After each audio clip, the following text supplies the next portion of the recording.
Great. Hi, everyone. My name is Kunal Gautam. I work as a principal architect for one of the MAN companies. In total, I have 16 plus years of experience.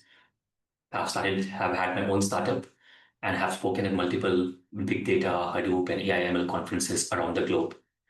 So today we'll be going ahead and getting a deep dive into one of the most overlooked topic of file handling.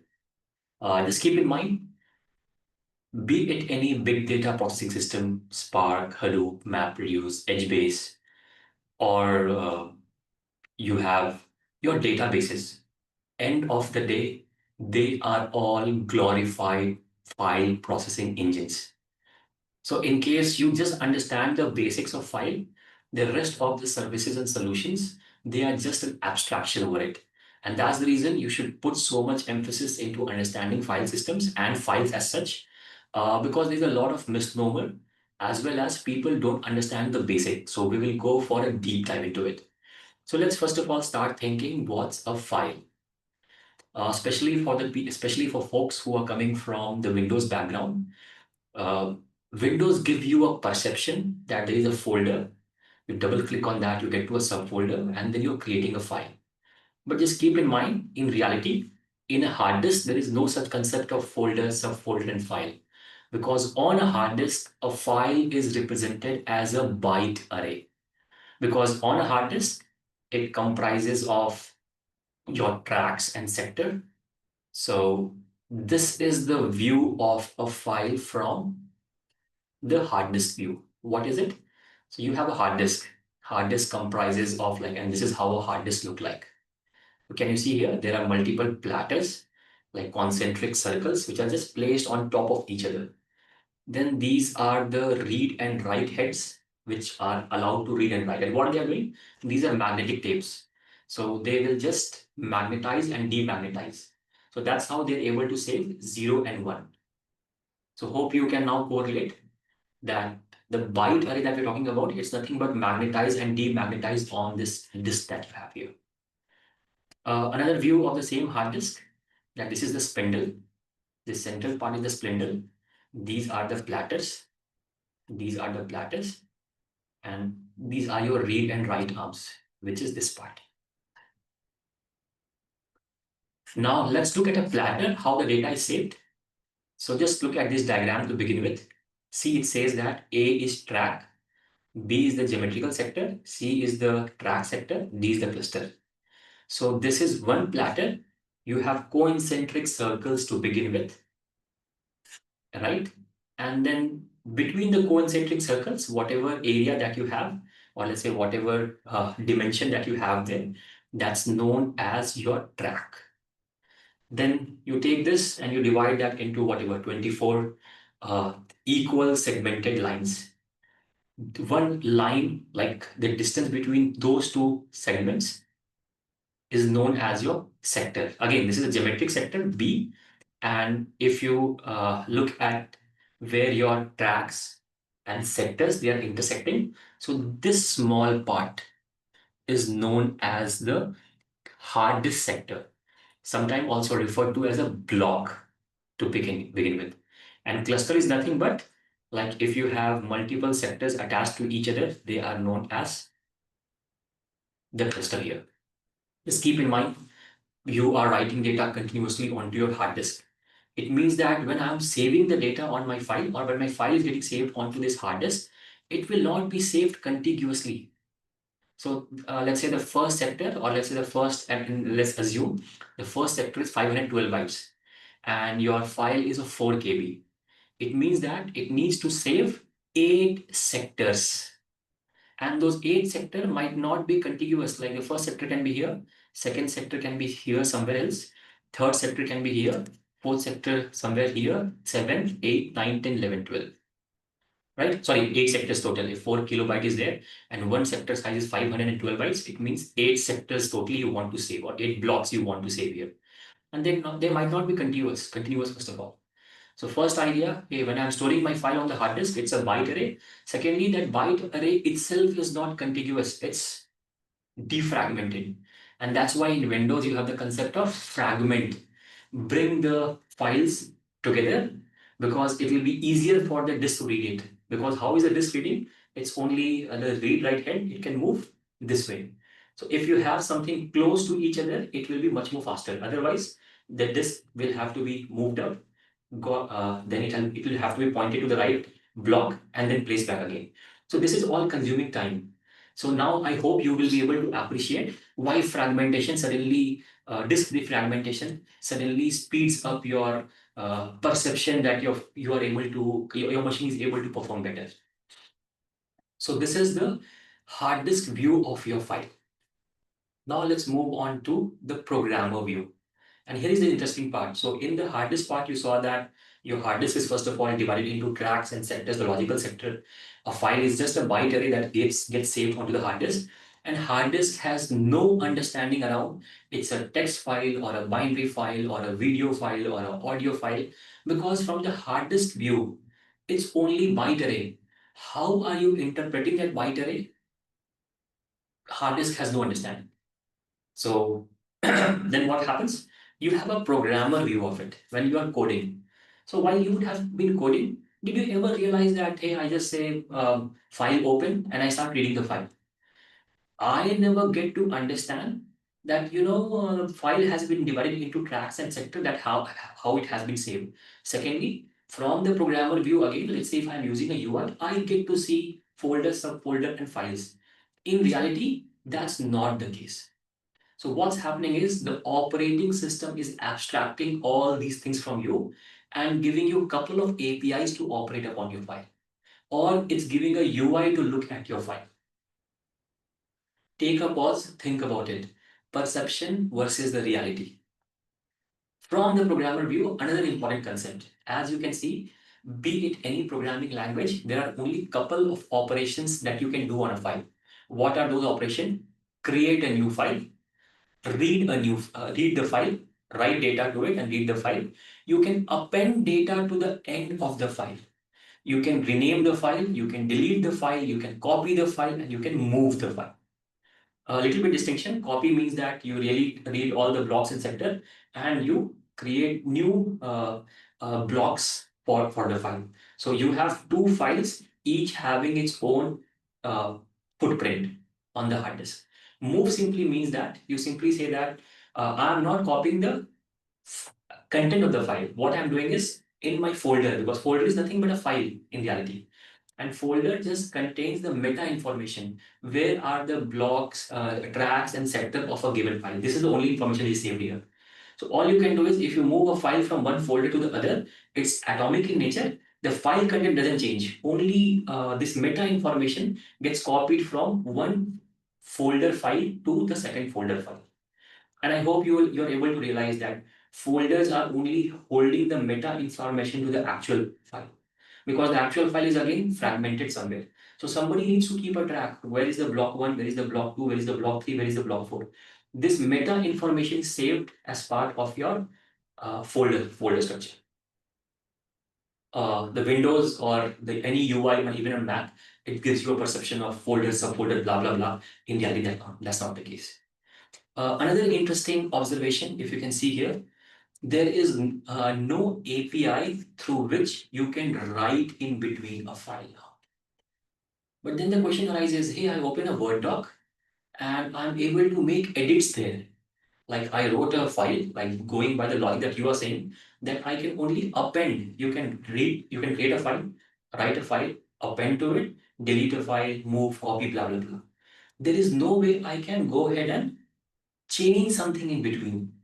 But when I am opening a Word doc or any other text editor, I am able to make changes on my file.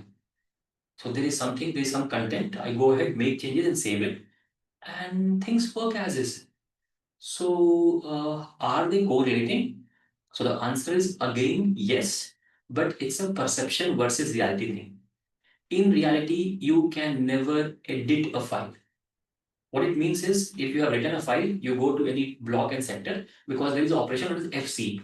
Randomly, you can pinpoint to any place in the file. But if you try to override something, write something there, it will override the content. It will not insert in between. Because again, think from hard disk perspective. I just go to, this is my reader head. I just go to a block, whatever block, wherever the concentric circle, the track and sectors are meeting. I just go there and whatever I'm writing, so whatever was written there, it just gets replaced because I'm just demagnetizing and remagnetizing. It's not creating, there is no mechanism saying that, hey, now this, whatever I'm writing, it comes before that. Because again, hard disk has no view about it. Secondly, hard disk doesn't provide any API for you to do it. So then the question is, where is this happening? So let's move on to again few of the basic, that this is how your computer looks like. There is a CPU, your RAM, your disk, your network card. Because we are talking about file operations, it means there is no network card involved here in any of the process, because the file will reside on a disk, and whenever you want to manipulate it, it will be pulled onto RAM, given some CPU, and then you can execute the code. So let's quickly look at it this first of all. So what's happening is you have a Python program. So to begin with, Python program itself is a file. It means that the Python program itself is saved on the disk. Now you go onto your ID or you go onto your Windows machine, you double click on your Python program and it's execute. What does it mean? Your Python program was copied onto RAM. The moment it got onto RAM, it got the CPU and the Python program started executing, leveraging the Python interpreter. So you say something like Python read file.py. So the Python interpreter, it's in memory. It pulls out the read file.py file in RAM and starts executing it. And that's how you are able to interact with it. Because as we know, if something is on RAM, it has a CPU, the end user can interact with that. If something is lying on the hard disk, you cannot interact because again, on a file system just gives you a couple of APIs. And one of the APIs, read the file. You cannot manipulate the file because manipulation requires CPU. Hard disk doesn't has a CPU. Hard disk only says that if you will ask me, I'll help you create a file, delete a file, read a file, append to a file, move a file. I don't provide you any API to do any kind of search on the file or any kind of API to do append on the file. That's something I can't do for you. So what Word docs did it, example here. So Word docs is also written in some programming language. Let's assume it's written in Python for the moment. Let's just assume that on Windows. So on Windows, what you do is you open your Word doc. So first of all, Word doc goes onto the RAM, it spins up, and you're able to interact with it. Then you go and say that open a file for me. It picks up the file from the hard disk because you provide the location. And then it brings the file also onto the RAM. And again, the file is not bringing the complete file, it's bringing in chunks. That's why you are able to scroll. So when you are scrolling, it says that, hey, bring the first 512 bytes. When you scroll down, hey, again go to the disk, bring the next 512 bytes. But to you, it gives you a perception as in like you are able to scroll through the file endlessly. That's not the case. It's just reading in chunks and displaying it on the screen. Now the next point is you say that there's a paragraph, I'm changing it. So just keep in mind what's happening. First of all, what WordDocs is doing is it's creating a copy of your file to begin with in the first place. It reads that data in memory. Then whatever you are making changes, it's all happening on the RAM to begin with. It's not touching your disk. So on the RAM, I am able to change my data. Why? Because on the RAM, the content of the file is most probably internally inside workdocs. It's represented as a linked list data structure. Every row is a node of the linked list, and the second row becomes the second node, third row becomes the third node. So now you are changing something here. It's just visible to you because this is all part of the RAM. When you save, what it does is it takes this linked list, serializes that to a byte array or text or whatever file format it is, saves it onto the disk, and deletes the previous one. And that's how you get the perception that, hey, I have a file and I'm able to make edits to it. In reality, you can never make edits to a file leveraging your hard disk. You have to bring it onto the RAM, uh, allow manipulation through some data structure, change the data structure, write that data back onto the file, and then you're good to go. So that's the story of the file, and also like the understanding you have, or also the misunderstanding that you have because you have been playing around with the UI. Let's go to the OS part of it now. So OS says that, hey, I have a very different view of the file. I am the one whom a programmer has to interact with so that I can go ahead and work with the hard disk. So as a Python programmer, whatever code that you write, you are not interacting with the hard disk at all. You are going to the OS, first of all, from your code to the Python interpreter, from Python interpreter to OS. The OS takes care of interacting with the file. So OS says that because I have to optimize the uses of my hard disk, I need to have my own code and own logic to handle it. And that code is known as the file system. So file system is a mechanism provided by your operating system. When you install that, it says that choose your file system. And the file system is providing you mechanisms of how to efficiently store, create, delete your files on your hard disk, and also manage your hard disk so that it provides you the best file. And again, as I mentioned here, the metadata part, that just keep in mind folders, or let's say directories or subdirectories, files, everything is a byte array. File is a byte array which is stored on tracks and sector. Folder is also a byte array stored in track and sector. The only thing is file actually has the content of the file, while the folders have just a metadata pointing saying that, hey, for file 1, name XYZ, the location will be C colon whatever or slash etc depending upon you're using a Windows machine or Linux machine. So that's the path. Again, these are all relative path. These are all abstract concept. In reality, there is no path or nothing like that on the hard disk. So folder contains the meta information saying that file 1 is the name. Then where is the first block of that file stored on hard disk? Where is the second block of the file stored on hard disk? Because when a programmer says that read the file, it somehow needs to have this meta information so that it can go to the OS. OS can keep a track which all blocks to read in what sequence so that I retrieve back the same file as it was written in the same logical order. All right. So with this, what we will do is we'll go for a code deep dive into understanding what can be done. So first of all, folks, this is a Java class. I would expect that people who are using Python look at the logic and try to write this code on a Python, your Python IDE or through the CLI.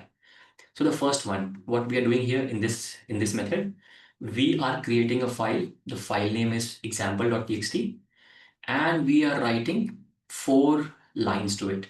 Just keep in mind, as I mentioned, you file only understands byte array. It means that this specific code, although it's not visible here, you can see here, it will convert this into byte array and then save it. Because this is string writer, so it means that the serialization would be characters. I hope you would have gone through the first video of serialization and you can appreciate the difference between how the number 9 versus character number 9, how the memory footprint is different for both of them. So you'll be able to appreciate that this particular code is serializing. Why am I saying serializing? Because these are objects. In the objects, you are trying to do something, and then you are trying to write it to the hard disk. So this is a serialization part of it. It goes ahead and gets serialized and saves as a character or a string. Again, string simply means one character, one byte. So that's how it gets saved. Next one. Hey, I want to read my file. But here the catch is, I am reading the entire content of the file in one go inside my memory. Beautiful, because why it's beautiful? Because you get all the data in memory. Then any manipulation you can do at a very fast pace. You don't have to look at the I/O of your hard disk. The reason being, the hard disk I/O is far, far, far, far less or slower as compared to the RAM that you have. So for any interactive application that you have, you would want your data to be on the hard disk or sorry, on the RAM, or at least get a perception that, hey, I can do things faster because maybe I'm reading my files partially in memory and then displaying it to you. So this code is great. The only challenge is, let's say your RAM is of 10 GB, or in case of Java, your JVM is only 1 gigs in size. So maybe the RAM is 10 GB, but your JVM only gives you the possibility to occupy 1 GB of RAM out of that in which you are interacting with it. I have a file which is of 20 gigs. If I run this piece of the code, my code will crash because you cannot fit a 20 GB file in hard disk onto the RAM, which is only of 10 GB in case of a Python or a C code, or it's a JVM of 1 GB. So you cannot pour in like you have a bucket having 1 liter of space to fill. You cannot fill that with 10 liters of water. It will overflow. In case of code, it will break. So what is the other mechanism? The other mechanism is you read data line by line. So this is the beauty of it now. So instead of reading the whole file in memory, I am just going ahead and reading one line at a time. Please appreciate this fact, folks. So now this particular code, even if my file is 100 terabyte in size, this code will never break. Because at any given point in time, you are having just one line to read in memory. So your memory footprint to read one line is, let's say, 1 kilobyte. And you are doing that iteratively. The only problem will be you will be doing a lot of disk IO. So your code will be slower, but it will never break. The first one will be super fast, but it will break if your file size is bigger than your RAM. Here, I just wanted you to appreciate the fact that look, when you are reading the data from your hard disk, you are reading that as a byte array. File has no idea it's a string or a char or a number. And what we are doing is when we are printing it here, then we are converting that to string. So again, I just want you to just take a moment and appreciate this fact in terms of serialization, deserialization.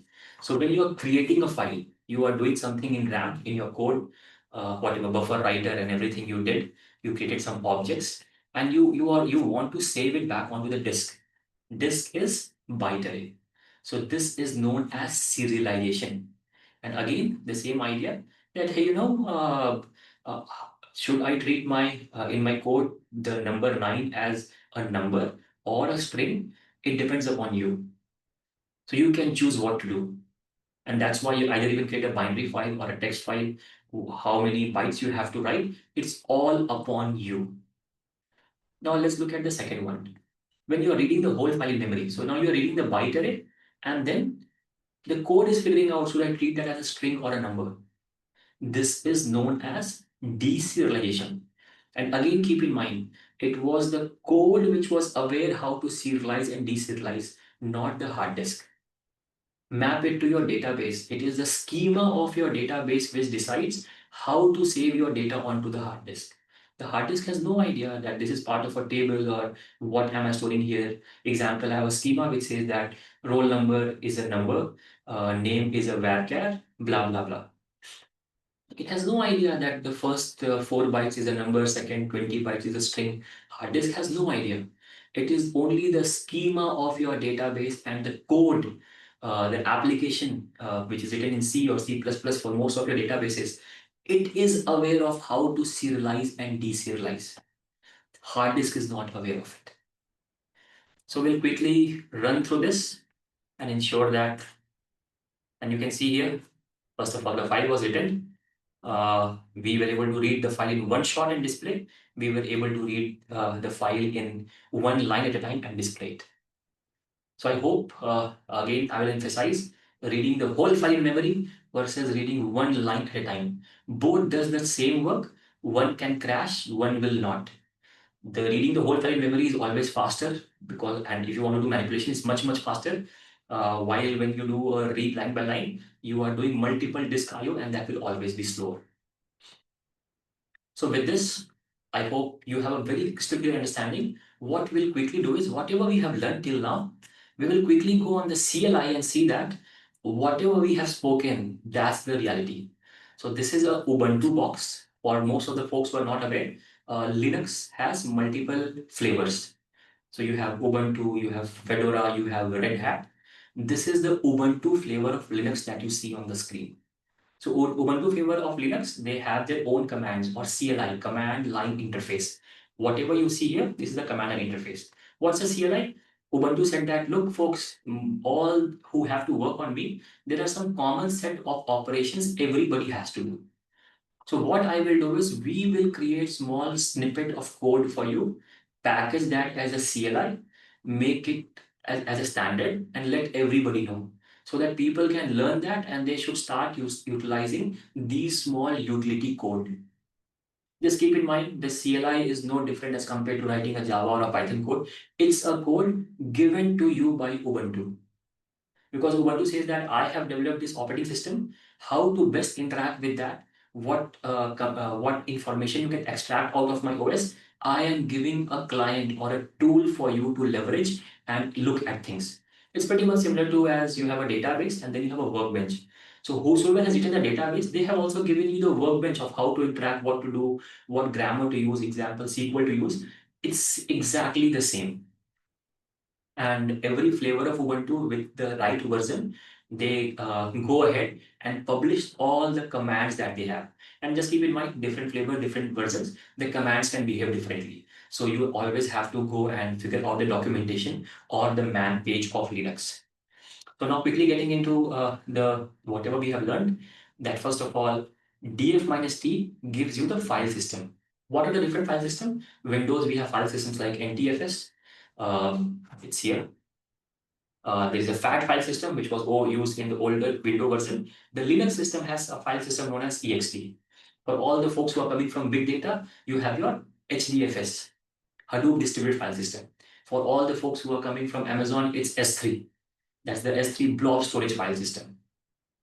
All right. So this first of all shows that df minus t shows that there are a couple of hard disk which is attached to it, and you can see here the type of that. It's ext4. Can you look at this, folks? Let me choose a pointer. Okay, there is some.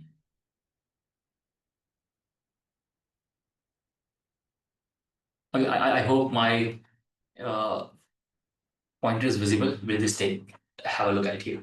So this is your ext4 file system. So first part is done. Your OS looks at everything as a file system. This part is there. Next command that we use was fallocate. What it does is it just goes ahead and creates a random file with random data inside that. So fallocate -1 gig, 1 gig of file, and it saves it here. I just want you to appreciate the fact, as we mentioned, a file is a byte array which gets divided and stores into multiple blocks.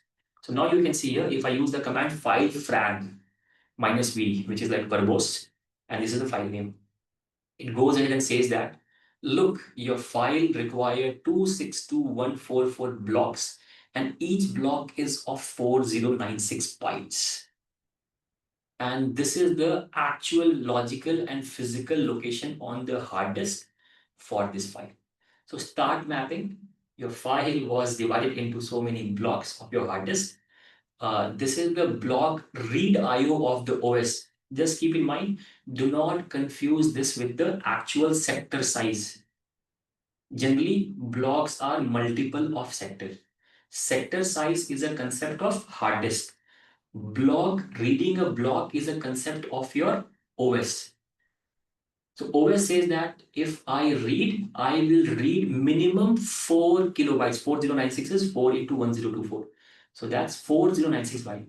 If you ask me to read, this is the minimum blocks I will read in one time. All right. While the sector size says that when you're saving the data on the hard disk, maybe my sector size is only 512 byte. So it simply means that if I read one block, I will be in reality reading 8 blocks from my hard disk. That's how it is. This is the minimal value your OS reads. So your OS says that this is how it is. These are the blocks. Every block is a 4096 size. And the physical offset is the actual hard disk on the tracks and sector where it is getting saved. All right. Now let's look at onto my disk and figure out, just like we had the block, as I'm re-emphasizing, block is the concept of the operating system, which is a logical concept. I can change this block size whenever I wish. The sector size is not something I can change. Once you have created a track and sector, that can never be changed until unless you reformat your hard disk. You can see here, it simply says that this is some one of the platters slash dev loop. You remember we spoke about spindle platters. On the platter you have track and sectors, and then you have a read write height. So it says that slash dev loop one, which is the first platter. These many sectors are present, or and each sector the size is 512 bytes. So look at 512 bytes here. Look at 4096 bytes here. This is the block size of your OS.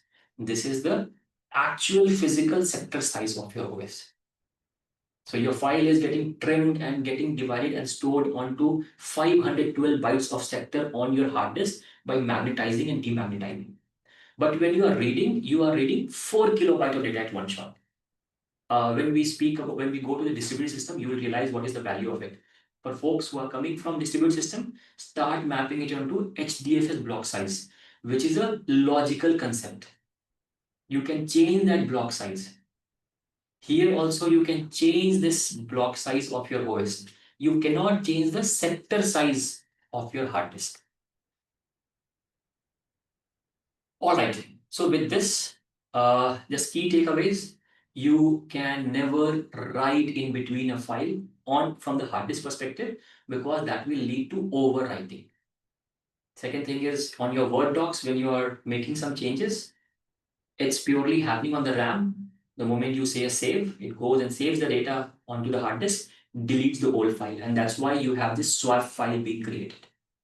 There is no API either in HDFS or file system, all Perl, Python, Java, Erlang, Go, any operating system which gives you the ability to write in between. That's not there. That API doesn't exist. So there is a huge perception game that happens when you're playing with Windows machine or a Mac machine using workdocs or any text editor and you're able to edit things. Just keep in mind that's a perception that's been given to you because that text editor itself is leveraging some data structures like linked list or something to store the rows of your files so that you can make edits. Last but not the least, if you have understood this, start mapping it onto the different solutions you have used, be it Git, be it PyPy, be it your Hadoop solutions, Spark, MapReduce, databases, and start realizing how things are working. Example, in my database, I go ahead and say that update this table. How is that happening? Update the row in a table. How can I go and update a row here when file is not supporting the update operation? Is it a reality or is it a perception that's being given to me? Same for your Spark. Then go and update. In Athena, you go and update. In Trino, you go and update. Can I update my file? Answer is no. So how is it giving me the perception? And that's where the different logics have come in, different companies have been built, which gives you this perception that things are happening this way. Or let's say they have optimized this operation in a certain way, given the fact file cannot be changed. So that's a very I would say in computer science, this specific topic gives you the most let's say a perception that is so widespread that people forget that the reality is so different as compared to what they are seeing. Great Box stands for making it till here, and I hope you are loving it. And soon I'll be publishing with the next set of videos. Till then, thank you, take care, bye bye.